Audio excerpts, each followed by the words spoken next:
Hello बच्चों, Minerva एजुकेयर्स की concept learning class में आपका स्वागत है। बच्चों, आज हम क्लास 8th इंग्लिश वर्कबुक से एक्टिविटी रिसोर्सेज पेज के बारे में पढ़ेंगे। ठीक है? एक्टिविटी रिसोर्सेज, एक्टिविटी का मतलब होता है गतिविधि और रिसोर्सेज का मतलब होता है बच्चों संसाधन, शाब्दिक अर्थ। और ये क्या होते हैं संसाधन? ये एक ऐसा स्रोत होता है जिसका उपयोग हम अपनी इच्छाओं को या अपने कार्यों को पूरा करने के लिए करते हैं। और यहाँ पे इस वर्कबुक में हमारी जो भी एक्टिविटी है उनको हम इससे पूरा करेंगे। ठीक है?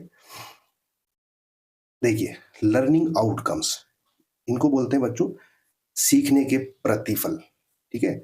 यानी हम जब कोई चीज़ सीखते हैं तो उसको किस तरीके से हम फॉलो करते हैं। यानी वो चीज़ हमें आती है या नहीं आती है, हम कितना सीख पाए हैं और सीखे तो हम उसको अच्छे से कर रहे हैं कि नहीं कर रहे हैं, ये चीज़ें इसमें आती है। रिस्पॉन्स अकॉर्डिंग टू इंस्ट्रक्शन, बच्चों जैसे-जैसे आपको निर्देश मिलते हैं उसी के अनुसार, अकॉर्डिंग का मतलब अनुसार, रिस्पॉन्ड यानी उत्तर देना है। And commands given in English, और जो भी कमांड्स मिलेगी वो आपको इंग्लिश में मिलेगी, यानी आदेश, जो भी इंस्ट्रक्शन मिलेंगे वो। बच्चों एक्टिविटी फर्स्ट, ध्यान से देखें। एक्टिविटी नेम दिया गया है यहाँ पे, यानी हमें गतिविधि जो करनी है उसका नाम क्या होगा? Listening and speaking. लिसनिंग का मतलब बच्चों सुनना है ध्यानपूर्वक, जो भी आपको इंस्ट्रक्शंस या कमांड्स मिलती है उसको आप ध्यान से सुनेंगे। एंड स्पीकिंग, तो सुनने का और बोलने का, ये दोनों गतिविधि आपकी रहेगी। मटेरियल रिक्वायर्ड, मटेरियल यानी इस एक्टिविटी को हम करेंगे तो हमें किस चीज की जरूरत रहेगी, सामग्री की जरूरत रहेगी। रिक्वायर्ड मीन्स जरूरत। कमांड, यानी जैसे हमें आदेश मिलेंगे वैसे ही हम करेंगे तो कमांड्स की हमें जरूरत होगी। स्लिप्स, स्लिप्स होती है बच्चों कागज की पर्चियां। इस एक्टिविटी को, इस गतिविधि को करने के लिए क्लासरूम में कुछ कागज की स्लिप्स यानी पर्चियां बनाई जाएगी। पेपर्स, और ये स्लिप्स बनाने के लिए हमें पेपर की जरूरत पड़ेगी। एंड पेन, और उसमें लिखने के लिए हमारे को पेन की जरूरत पड़ेगी। तो ये मटेरियल्स हैं जिनकी रिक्वायरमेंट हमारे को इस एक्टिविटी में रहेगी। अब देखिए बच्चों, प्रिपरेशन, प्रिपरेशन का मतलब तैयारी करना। अब हम कैसे तैयारी करेंगे इस एक्टिविटी की? तो देखिए, teacher will prepare separate slips of each given commands for both groups. Both का मतलब दोनों। बच्चों इसमें दो ग्रुप बनाए जाएंगे क्लास के, और उन दोनों ग्रुप्स के लिए सेपरेट यानी अलग अलग पर्चियों का निर्माण टीचर करेगा, यानी तैयार करेगा। दोनों दो ग्रुप बनेंगे और दोनों ग्रुपों में जो भी हमें कमांड देनी है उन कमांड्स को उन स्लिप्स में यानी पर्चियों में लिखा जाएगा। The teacher will make two groups in class. देखो, टीचर कक्षा के सभी बच्चों को मिलाकर दो ग्रुप बनाएगा।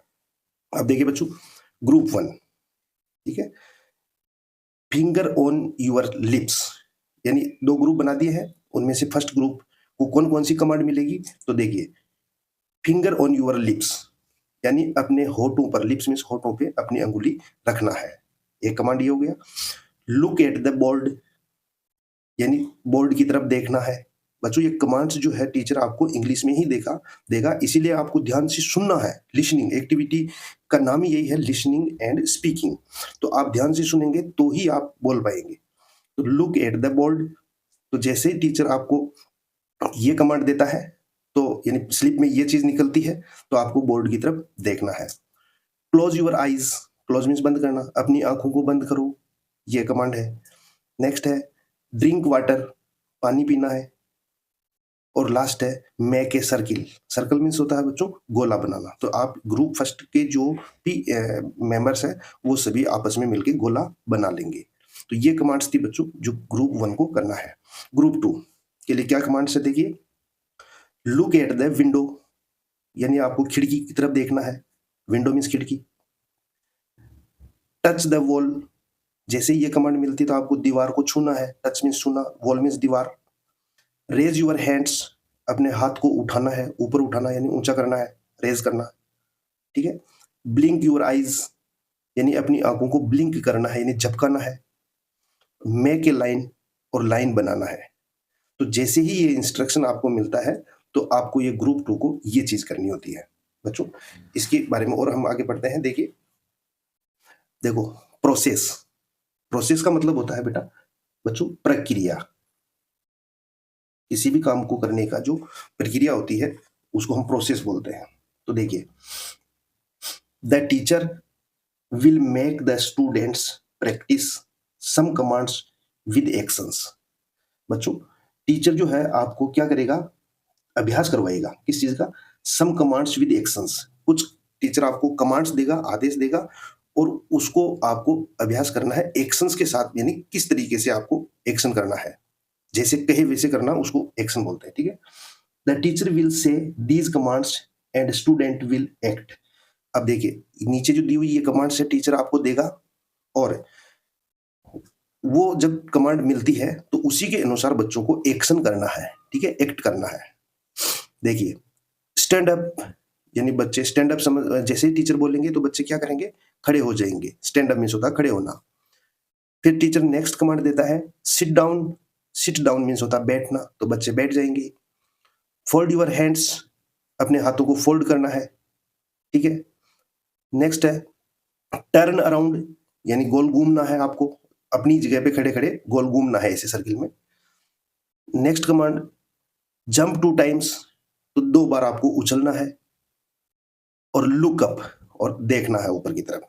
ठीक है, अप मीन्स ऊपर, लुक मीन्स देखना। तो ये कमांड्स आपको जैसे मिलती है तो आपको ये करना है। बच्चों सेकंड है देन, उसके बाद the teacher will divide the class into 2 groups. Teacher आपकी कक्षा को 2 ग्रुप्स में डिवाइड करेगा। Given in interesting names to the groups, और उन दोनों ग्रुप्स को जो नाम होंगे वो थोड़ा इंटरेस्टिंग होंगे। जैसे इंटरेस्टिंग नेम्स का मतलब बच्चा देखो, एक ग्रुप को बोल दिया जैसे इंदिरा गांधी ग्रुप, दूसरा बोल दिया जैसे महात्मा गांधी ग्रुप। ठीक है, या फिर हम इसको दे दें कि एक ग्रुप है डायमंड है और एक है एमरल्ड है। ठीक है, यानी हीरा, एक ग्रुप तो हीरे को बोल दिया, और अगर मोती बोले तो पर्ल बोल देंगे, एक ग्रुप पर्ल। ठीक है, उसी तरीके से अगर एक ग्रुप हम सन बोल देते हैं, एक ग्रुप का नाम सन रख देते हैं, दूसरे का मून रख देते हैं यानी चंद्रमा। तो इस तरीके से उन ग्रुप्स के नाम जो है थोड़े इंटरेस्टिंग होंगे तो बच्चों को अच्छा लगेगा। तो ये काम टीचर करेगा। थर्ड नंबर है बच्चों, the teacher will give 5 slips of instructions given for both groups. यानी टीचर दोनों ग्रुप्स जो है उनको 5 स्लिप्स देगा, यानी पर्चियां। ठीक है, कमांड्स के लिए। नंबर 4 है one student of group first. Group first का जो एक स्टूडेंट है will read the command allowed, यानी एक बच्चा उठेगा और उस कमांड को, अलाउड का मतलब तेज आवाज में पढ़ेगा। ठीक है, and student of group second, देखिए फर्स्ट ग्रुप का जो बच्चा है वो कमांड को पढ़ रहा है, और उसके अकॉर्डिंग स्टूडेंट्स ऑफ ग्रुप 2, दूसरे ग्रुप के जो बच्चे हैं, will act accordingly and speak it. जैसे ही ये बच्चा कमांड दे रहा है या बोल रहा है तो दूसरे ग्रुप वाले बच्चे उसी अकॉर्डिंग वो एक्ट करेंगे। ठीक है, जैसा वो कहेगा वैसे करेंगे। The group first will also repeat after them, और इसी तरीके से ग्रुप फर्स्ट है वो भी ऐसा ही रिपीट करेगा जैसा ग्रुप सेकंड ने किया है। ठीक है, यानी फर्स्ट ग्रुप वाला बच्चा बोलेगा तो सेकंड ग्रुप जो है वो एक्ट करेंगे, और सेकंड ग्रुप वाले बच्चे अगर कमांड देंगे तो फर्स्ट ग्रुप वाले एक्ट करेंगे। ठीक है, देखिए बच्चों number 5, both groups will play this game until all the commands are enacted and spoken loudly। ये जो है एक्टिविटी, यानी इसको जो खेलेंगे इस एक्टिविटी में गेम, तो वो अंटिल का मतलब तब तक ये चीज हम करेंगे, तब तक क्या होता है, all the commands are enacted, जब तक सारी कमांड पर हम अभिनय, एक्ट का मतलब होता है अभिनय करना। ठीक है, तो हम सारी कमांड्स जैसे ग्रुप देंगे आपस में एक दूसरे को, और जब तक हम उस सारी कमांड्स को सुनेंगे और उस पर एक्ट नहीं कर लेंगे, यानी अभिनय नहीं कर लेंगे, तब तक ये गेम चलता रहेगा। नंबर 6 है बच्चों, a student from both group will write the sentences. ठीक है, एक बच्चा जो दोनों ग्रुप्स में है will write the sentences spoken by the groups on the black board during the task. अब देखो, इसके बाद में एक्ट कर लिया तो उन ग्रुप्स में से एक बच्चा क्या करेगा, जो भी कमांड मिलती है एक एक करके उस ब्लैक बोर्ड पे लिखेगा। ठीक है, जो भी ग्रुप द्वारा बोला जाएगा उस कमांड को वो ब्लैक बोर्ड में लिखेगा। नंबर 7 है बच्चों, after finishing the task. Task का मतलब होता है कार्य यानी गतिविधि। जब ये हमारा कार्य फिनिश हो जाता है, खत्म हो जाता है, तो all student will copy the sentences in their notebook. तो देखिए सब बच्चों ने इन सभी कमांड्स को ब्लैक बोर्ड में लिख लिया, और उस जब ये काम खत्म हो जाता है तो उसके बाद में कॉपी का मतलब होता है नकल करना, यानी बच्चे सभी अपनी नोटबुक्स में यानी अभ्यास पुस्तिका में कॉपी में उतार लेंगे। ठीक है। The teacher will ensure the participation of each student. जब आप लोग जब ये गतिविधि करेंगे तो टीचर जो होता है वो आपको क्या करेगा, ऑब्जर्व करेगा। ठीक है, आपको हर बच्चे की एक्टिविटी को देखेगा। ठीक है, और ये इंश्योर करेगा, निश्चित करेगा टीचर कि पार्टिसिपेशन यानी भागीदारी, यानी हर बच्चे ने इसमें पार्टिसिपेट किया है ना। यानी ऐसा नहीं है कि किसी ग्रुप का कुछ बच्चे हैं वो बिल्कुल पार्टिसिपेट नहीं कर रहे हैं, ना तो एक्शन कर रहे हैं, ना कोई समझ पा रहे हैं, ना वो बोल रहे हैं, ना सुन रहे हैं। ठीक है, तो इन चीजों का टीचर ऑब्जर्व करेगा और ये निश्चित करेगा, सुनिश्चित करेगा कि सभी बच्चे इस चीज में पार्टिसिपेट कर रहे हैं। नेक्स्ट बच्चों देखिए, the teacher will observe how student read and understand. और टीचर ये भी ऑब्जर्व करेगा कि बच्चे किस तरीके से इनको समझ रहे हैं। ठीक है, पढ़ भी रहे हैं और अंडरस्टैंड यानी समझ रहे हैं। The teacher will help when student find it difficult. अगर बच्चे किसी इस एक्टिविटी के दौरान बच्चों में अगर कोई कठिनाई आती है, बच्चे नहीं समझ पाते हैं, सुनने में हो या बोलने में हो या लिखने में हो या कोई भी एक्शन करने में, अगर कोई डिफिकल्टीज यानी कोई कठिनाइयां अगर बच्चों को आ रही है तो टीचर उनको हेल्प करेगा। ठीक है बच्चों, देखिए फर्दर टास्क यानी उसके बाद आगे क्या काम करना है हमें। द टीचर में असाइन, असाइन का मतलब होता है सौंपना, देना। क्या देना, ए टास्क। यानी ये सारी एक्टिविटी जब हम समझ गए हैं, कर लिया है, तो उसके बाद में टीचर आपको कुछ चीजें सौंपेगा, कुछ कार्य सौंपेगा, a task to collect some more commands from their text book. कि जिस तरीके से हम जिन कमांड्स का यूज किया है और जिस तरीके से उन कमांड्स के अकॉर्डिंग हमने एक्शन किए हैं, तो उसी तरीके से टीचर आपको बोलेगा कि अपनी टेक्स्ट बुक यानी किताब में से क्या करेंगे, ऐसी कमांड्स आप ढूंढेंगे। ठीक है, और कमांड्स आप देखेंगे and write some more by themselves, और उन कमांड्स को आप खुद स्वयं लिखेंगे। ठीक है, और देखिए the teacher will ensure, ensure का मतलब होता है बच्चों सुनिश्चित करना। जब टीचर यह सुनिश्चित कर लेगा क्या कि यूजेज ऑफ कमांड्स, कि जिन हम कमांड्स को दे रहे हैं उनका यूज, एंड इंस्ट्रक्शन। कमांड्स और इंस्ट्रक्शन का मतलब बच्चों निर्देश देना या आदेश देना होता है, कि जो हम ये आदेश और निर्देश दे रहे हैं by students in and outside of the classroom. ठीक है, कि ये सिर्फ हमने अभी कक्ष में यानी क्लासरूम में ही हमने इन कमांड्स को बोला है, सुना है और एक्ट किया है, लेकिन टीचर यह इस चीज को सुनिश्चित करेगा कि ये चीज बच्चे क्लासरूम के बाहर भी, जैसे आप स्कूल के बाहर कैंपस में भी कर सकते हो, घर पे भी कर सकते हो, आप कहीं पे भी हो अपने फ्रेंड्स के साथ ये कमांड्स का यूज कर सकते हैं। यानी आप इतना अच्छा सीख जाओगे कि टीचर को ये लगेगा कि बच्चे अब ये कमांड्स है, जब भी इनको कहीं पे भी मिलेगी तो ये वो उनको सीखेंगे, समझेंगे और करेंगे भी सही। ठीक है, अब बच्चों देखिए क्वेश्चंस दिया है इसमें। ठीक है, एग्जाम्पलर क्वेश्चंस, टिक, राइट टिक करना है। The correct command for the given sentence, यहाँ पे एक कमांड दी गई है और उसमें जो भी हमारे को सही लगता है उसका आंसर देना है। ठीक है, सही कमांड लिखनी है।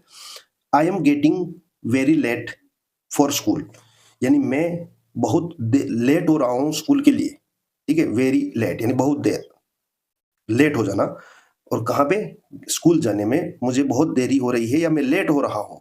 ठीक है, तो अब लेट हो रहा है तो आपको कोई भी कमांड आपको क्या देगा, यानी आप स्कूल जाने में देर कर रहे हो, आप स्कूल जाने में लेट हो रहे हो, तो ऐसे टाइम पे कोई अगर आपको कमांड देगा तो क्या बोलेगा, सिट डाउन यानी बैठ जाओ, वॉक स्लो यानी धीरे चलो, मेक ए लाइन यानी लाइन बनाओ, और हरी अप यानी मीन्स होता है जल्दी करो। ठीक है, तो कौन सी कमांड मिलेगी बच्चों, आप समझ गए होंगे कि हरी अप। अगर आप लेट हो रहे हैं तो कोई भी आपको बोलेगा कि जल्दी करो, स्कूल जाने में लेट हो जाओगे। ठीक है, तो ये बच्चों एक्टिविटी पेज था और इसको हमने समझा। इस तरीके की एक्टिविटी को आप अपने फ्रेंड्स के साथ मिलकर करें ताकि आप लिसनिंग और स्पीकिंग की जो आप में कॉम्पिटेंसी है उसमें आप अच्छे हो सके। बच्चों अगर आपको ये क्लास अच्छी लगी हो तो वीडियो को लाइक करें और चैनल को सब्सक्राइब करें। Thank you.